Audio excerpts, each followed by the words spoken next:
आजको यो भिडियो हाम्रो डलर कार्डको इन्फर्मेसन सेयर गर्नु हो। डलर कार्ड हामी युज गर्छौँ नेपालभन्दा बाहिर अनलाइन पेमेन्ट गर्नको लागि हैन। अनलाइन पेमेन्ट के हुन सक्ला त, जस्तै कुनै सब्सक्रिप्सन लिन, लाइक कुनै बुक अडियो प्लेटफर्मको हुनसक्छ हैन, जस्तै कुनै सफ्टवेयर पर्चेस गर्न, लाइक एन्टिभाइरस, गेमको भिडियो एडिटिङ टुल्सहरू, यो सब कुराहरू। तपाईँले इभन टिकटक लाइभमा गिफ्टिङको लागि कोइन पनि किन्न सक्नुहुन्छ।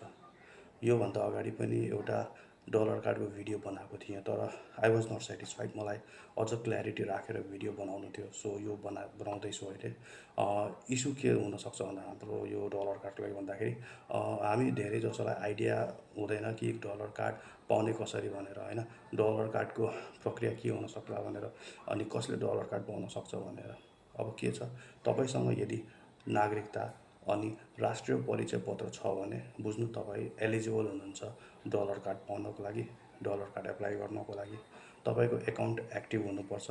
यदि एकाउन्ट नै छैन भने तपाईँले एकाउन्ट खोल्नु पर्यो हैन। अब आउँछ मेन कुरा, एकाउन्ट कुन ब्याङ्कमा खोल्ने अथवा कुन ब्याङ्कको डलर कार्ड युज गर्ने भनेर।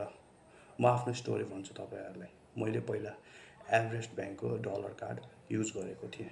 अब त्यति बेला मेरो काम हुन सकेन, किनभने मलाई एउटा एप प्ले स्टोरमा पब्लिस गर्नु थियो। त्यसको लागि कन्सल एकाउन्ट क्रिएट गर्नुपर्ने थियो, जुन क्रिएट गर्न $25 पे गर्नुपर्छ। यहाँ त्यो कार्ड डिक्लाइन भयो। त्यसपछि मैले अरू अप्सन एक्सप्लोर गरेँ। अब डलर कार्ड एप्लाई गर्दा त्यसमा तपाईँको चार्जहरू पनि लागिरहन्छ। सो खालि कार्ड मात्र, डलर कार्ड मात्रै लिएर मात्र भएन, अब राम्ररी बुझेर हैन लिनुपर्ने कुरा आयो।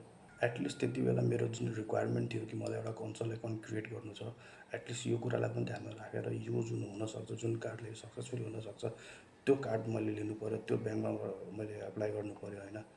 सो अलि रिसर्च गरेपछि ग्लोबल आइएमए ब्याङ्कको डलर कार्ड चल्छ भन्ने कन्क्लुजनमा आएँ। कन्फिडेन्ट अहिले पनि थिएन, किनभने जबसम्म फाइनल हुँदैन केही भन्न सकिन्न। सो मैले पहिला एकाउन्ट ओपन गरेँ, डलर कार्डको फर्म भरेँ।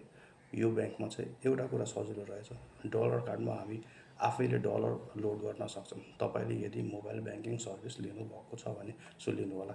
यसमा चार्ज लाग्दैन। सुरुमा चाहिँ डलर कार्ड एप्लाई गर्दाखेरि चाहिँ ₹500 चार्ज लाग्छ हैन, त्यो चाहिँ हो। अनि मेरो फाइनली काम भयो, त्यो कन्सल एकाउन्ट पनि क्रिएट भयो।